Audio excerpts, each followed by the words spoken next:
Hi, I'm Mike Chaborneo. Today on Teen Perspectives 2 News, move over J.K. Rowling, meet a local teenager who's already written and published a book, and she's just 16. I'm Tyler Conway. If you send in your SAT scores to more than a handful of colleges, you know it can cost you big bucks.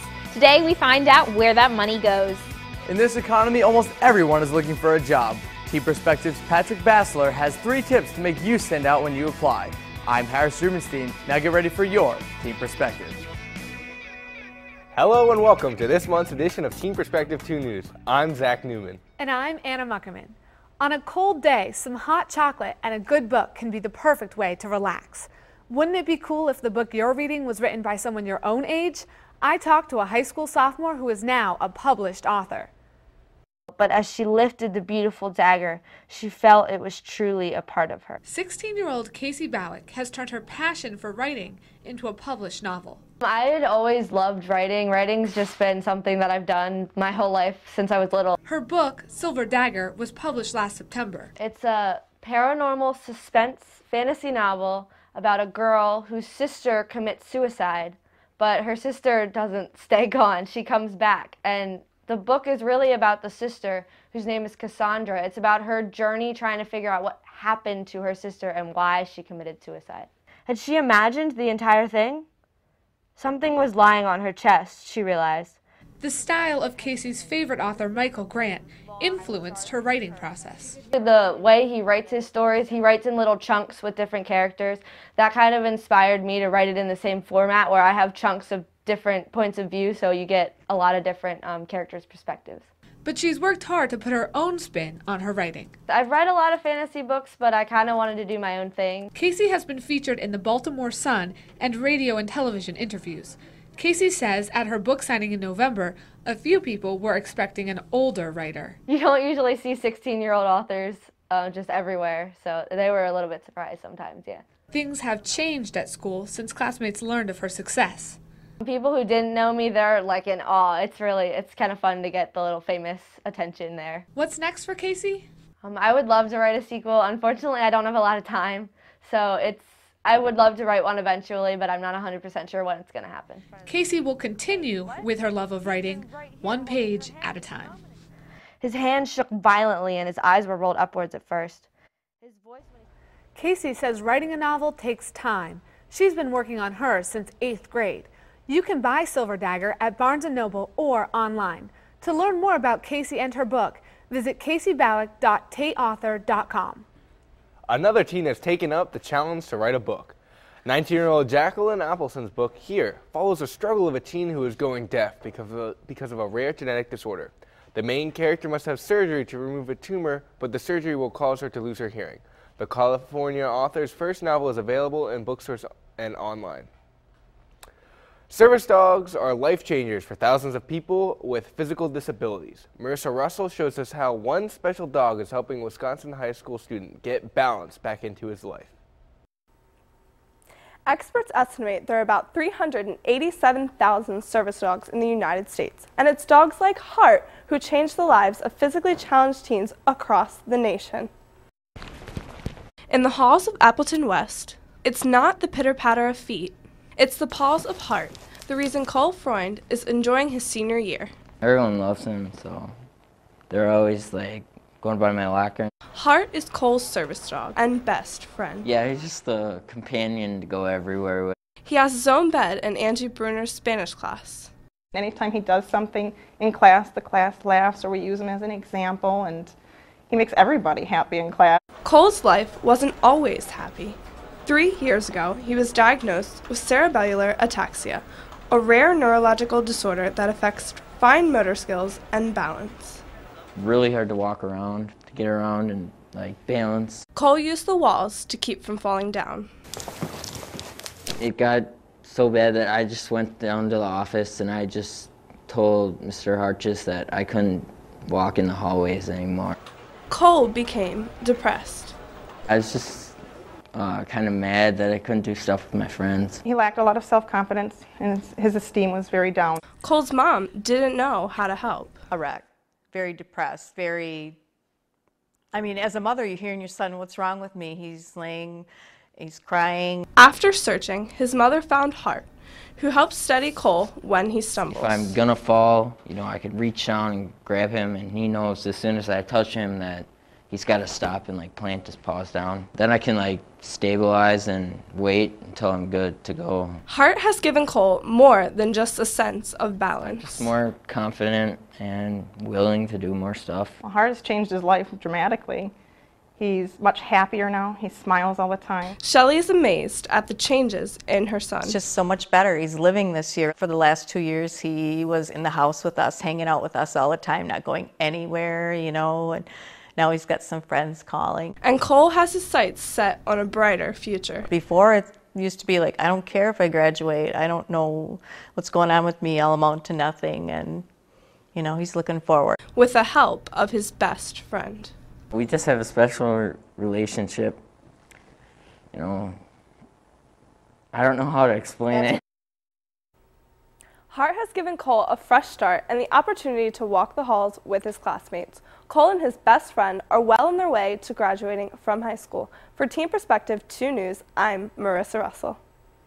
With one photo and a little help from their social media network, a family now has a furry four-legged Facebook edition. It's nothing new. Kids love puppies. So when the Cordell kids asked their dad for one, he thought he had a good plan. I thought I was being very clever by saying, well, you'd have to get 1 million likes. It took less than 6 hours for the sign to hit 1 million mark. As promised, Dad came through and adopted what they think is a Lab and Shepherd mix. Writing a blog got one teenager noticed by Lady Gaga. The singer called Tavi Devison the future of journalism. Tavi is the editor-in-chief of Rookie, an online magazine for teen girls. Like any teen in America, she has her inspiration, Taylor Swift. Tavi started the blog as a way to showcase her love of fashion. Many young girls and women dream of being on the front cover of a major magazine, but according to Victoria's Secret model Cameron Russell, being a cover girl is the luck of the draw. Saying that you want to be a model when you grow up is akin to saying that you want to win the Powerball when you grow up. It's, you know, out of your control, and it's awesome, and it's not a career path. During her TEDx talk, Cameron said that when girls tell her they want to be models, she simply replies, why? You know, you can be anything. You could be the President of the United States, or the inventor of the next internet, or a ninja cardiothoracic surgeon poet, which would be awesome because you'd be the first one. Although her last answer was slightly ridiculous, Cameron wants the model wannabes of the world to be who they are and try new things to find out what they really want to do with their lives. Miss America 2013 was by far one of the most competitive years yet. Miss New York took home the crown, but Miss Montana won the America's Choice Award. 18-year-old Alexis Weinman won an online competition that landed her in the top 15. But take off the makeup and heels and shoes, and she's not your ordinary beauty queen.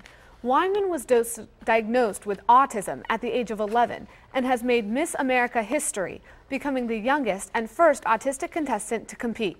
During the year of her reign, she's traveled across her state promoting her platform called Normal is Just a Dryer Setting, Living with Autism.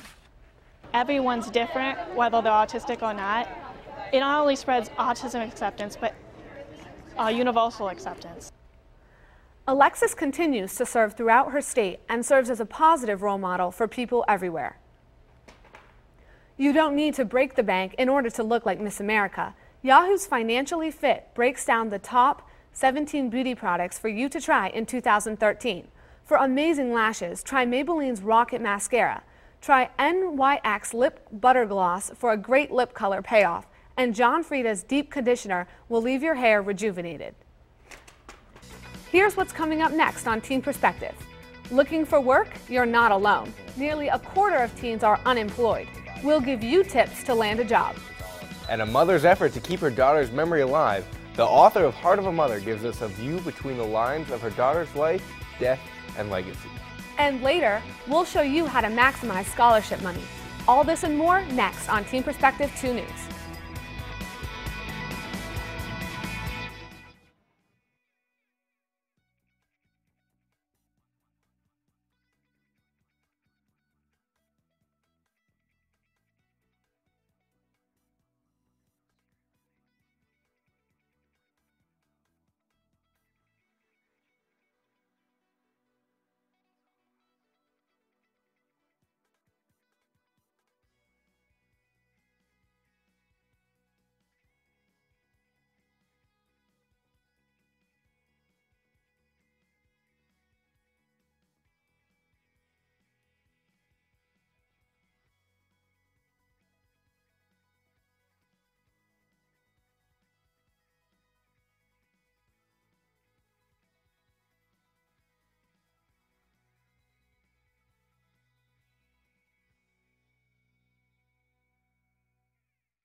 Takara's mother is honoring her memory in person and on the pages of her book.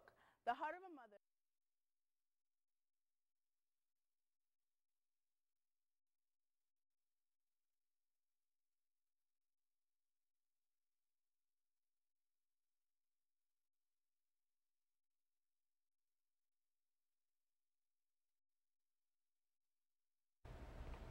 Welcome back to Teen Perspective 2 News. I'm Zach Newman. And I'm Anna Muckerman. Recent studies show that 30% of teenage American girls report having met people in person they only had communicated with through social networking sites. According to Dr. Jenny Knoll, a psychologist at Cincinnati Children's Hospital Medical Center, most are victims of abuse or neglect. Police say if you don't know the person sending you a winky face, don't respond. Anyone could be hiding behind a cute picture. The Polaris Project says modern-day slavery is happening in your own neighborhood. Teen Perspective's Shane Rabinowitz found out what a group of local students are doing to speak for the voiceless. Kids as young as 6 or 7 are being forced to sell their bodies. Victims advocates estimate there are up to 100,000 children in the sex trade in the U.S. Now, some local teens are banding together to help end human trafficking. No importance put on this issue, and there's like no one looking into it. Friends School of Baltimore senior Samantha Nokian says she's always known about human trafficking, but it's never hit quite close to home. My dad is affiliated with the Army, so he always told me about human trafficking because he's briefed on it every year. That's until she heard a presentation by Molly Doyle, a victim advocate. You see movies like Pretty Women, which very much glamorize prostitution, and I think that often people don't realize that a lot of women and girls who are in prostitution are in fact being trafficked by their pimps. I was really moved because it's something not a lot of people know about. She realized just how serious the issue was and how it impacted vulnerable young girls. It's very easy for them to be boyfriended, meaning a pimp kind of approaches them and basically seduces them, makes them feel special, feel like they're going to be taken care of. Samantha and the Turnaround Club are working to raise awareness of how common sex trafficking is in the United States. And it's something they take personally. There are people in this room that have siblings that are that age, and to even imagine something like that happening really affected us deeply. Part of the effort is using social media to share information with others. That's why we need the help of teenagers everywhere. We need you to create programs at other schools. We need you to create clubs like Turnaround. Doyle is thrilled these students are passionate about helping victims of human trafficking. Because I had been told when you're talking to high school students, do not talk about sex trafficking, that they're not mature enough to handle it. But these students have made it their mission to help achieve the Polaris Project's goal of ending modern slavery by the year 2020. To help support the club's efforts, attend a benefit concert on March 28th from 7 to 9 p.m. at the Friends School of Baltimore. Also, follow them on Twitter at HTBeProactive. I'm Shane Rabinowitz with your Teen Perspective. Back to you. Shawnee High School's Josh Borelli has had to tan 8 minutes a day for medical treatment.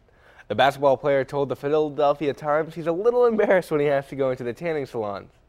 Borelli was diagnosed with Muka Haberman in 8th grade. It's an autoimmune skin disorder, and Josh is believed to be the only person in the country with the condition. Johns Hopkins offers a way to help other kids who aren't as lucky as Josh and need constant medical attention. The Kilometers for Kids fundraiser, a 5K, 2K, or 1K fun run, raises money for Johns Hopkins Children's Center patients. To join the walk, you can visit the Kids Helping Hopkins website and register online. She was the first African-American woman from Maryland to die in the Iraq War. Specialist Tokari Green of Rosedale. Teen Perspective's Chantel Bevins tells us what's being done to keep her legacy alive.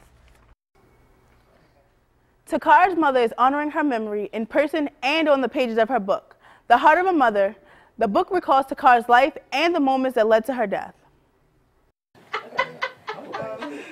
YVONNE Green remembers the good memories she had with her daughter. I just reflect on what she did, how she did it, when she did it, how excited she was. Specialist Takara Green got to live out her dreams. She put her life in danger, even though her family worried about her going to war. She just really loved what she did, and we had to accept that. The Heart of a Mother is one of the main ways that Takara's legacy is kept alive. The book is also a daily reminder of Takar's triumphs and struggles as a hometown hero. I feel that the book could be a way that no matter where you might be in time or where you might be on the planet, you can read up about her life. But Takar's memory also continues in another member of her family. Our biggest reminder of her would be my granddaughter. Just months after Takar was killed, her niece Tiara was born. The little girl never knew her aunt, but has been told of her sacrifices. If you show her a picture of Aunt T and you say, "Who is that?" "Aunt T," and you say, "Where's Aunt T?" "In heaven with Jesus." Through Takar's family and mother's work, she is gone but not forgotten.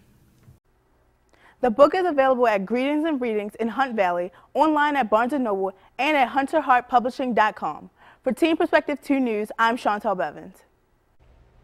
Next on Teen Perspective 2 News, SATs can get expensive. Wondering why you have to pay to send scores for a test you already paid for? ZACK NEWMAN will tell you where the money for the SATs is really going. Need some extra cash? We'll show you the best resources for finding and keeping a job. All this and more next.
$11.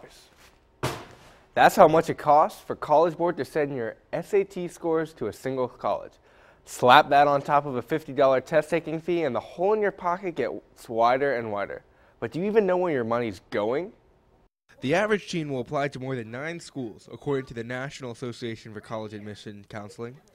To take the SAT or ACT, it costs $50. You are given waivers for the cost of sending scores to 4 colleges. After that, scores cost $11 per school. I had to shell out almost $100 to send to my first picks. I knew that's how it worked, and there's nothing I could do, but it was a little frustrating. Some students we spoke with felt the cost was unnecessary and only goes to line the pockets of College Board executives. Not everybody has, the means to send,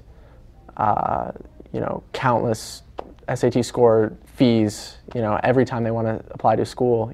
That's, kind of taking advantage of your customer. And especially when, that's the only way you can do it, I don't think it's entirely fair. Teens don't see why they even need to go through the College Board to send the scores. I was a little annoyed because it's not a big deal to send out a test score. I could do it myself. The College Board representative, Leslie Sapuka, explains in an email the money students pay to send scores goes to the cost of developing, administrating, and scoring the exams. She said that, quote, "We understand that keeping the costs of our programs and services as low as possible is very important and have always done so. Standardized tests are extremely expensive to create, administer, and score. For example, exam fees fund test development, which is a multi-year, complex process," end quote. Sabuco goes on to say the cost of the exam covers shipping costs of sending millions of boxes of exam materials to the various test locations. The fee also helps provide equal access to the tests, which includes fee waivers. College Board says that more than 370,000 students in the graduating class of 2012 benefited from SAT fee waivers. That amounts to roughly $44 million in SAT services to fee waiver recipients during the 2011-2012 academic year. But do not feel as though you're chained to footing the testing bill. No matter what, you can avoid the cost of ACT or SAT altogether by applying to only test optional schools. This means that applicants don't have to send a score to be admitted, and this is becoming a popular trend. According to fairtest.org, there are over 815 four-year universities that are test optional. For this story, the ACT declined requests for comment. For Teen Perspective 2 News, I'm Zach Newman. Applying for college isn't easy, and trying to pay for it is even harder. But Khadijah McIntyre shows us where the most scholarship money can be found online. Most scholarship money is hard to come by, but there are a lot of great and trusted sites out there to help students meet their college financial needs. I'm going to show you how to get money, keep in touch with the schools you want to attend, and even double your scholarships. College Board also has a site for their scholarship search. All you have to do is enter your personal information and hit See Results, and it will bring up a list of scholarships you're eligible for. The second website is College Prowler. College Prowler is comparable to Facebook, but for colleges. I have colleges here that I'm interested in, and they tell me about the college, and then here is a scholarship feed that tells you the scholarship deadline and whether or not you've applied for it. The third website is capex.com. Capex is almost like a dating site, but instead of introducing students to other people, it introduces them to scholarships. Last but not least is Zinch.com. Zinch has scholarship contests, and if you enter the contest and win, you get a scholarship, and it will match whatever you get. So this girl, she got $1,000. It also keeps you in touch with other colleges. For more information or for the links to these websites, go to abc2news.com/teenmedia. For Teen Perspective 2 News, I'm Khadijah McIntyre. Filling out scholarship applications are hard, and looking for a job on top of that can add twice as much stress. Coming up on Teen Perspective, we got the best advice for getting extra money in your wallet. Nearly a quarter of teens don't have jobs. An expert visits us to tell you what you can do to beat that statistic. All next on Teen Perspective.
Welcome back to Teen Perspective 2 News. Because of the recent fiscal cliff debate, the term unemployment has been tossed around a lot. Government statistics say that the jobless rate for teens is much higher than for adults. As of October 2012, 23.7% of all teens who actively looked for jobs were unemployed, according to the Bureau of Labor Statistics. While this rate has gone down since its peak during the recession of 2009, the problem still persists, preventing many teens from getting job experience and, of course, money. If you find yourself in a fruitless search for a job, MyFirstPaycheck.com has some quality advice for you. When applying for jobs, teens should follow the 3 Ps: persistence, preparedness, and of course politeness. Eye contact and a firm handshake give a great first impression, as can going to the interview prepared for anything. If you don't get the job, stick with it and continue to apply. You're sure to succeed at some point. That wraps up this episode of Teen Perspective 2 News. Our next show is February 24th. In the meantime, you can check us out on Facebook and Twitter. Thanks for watching. We'll see you next month.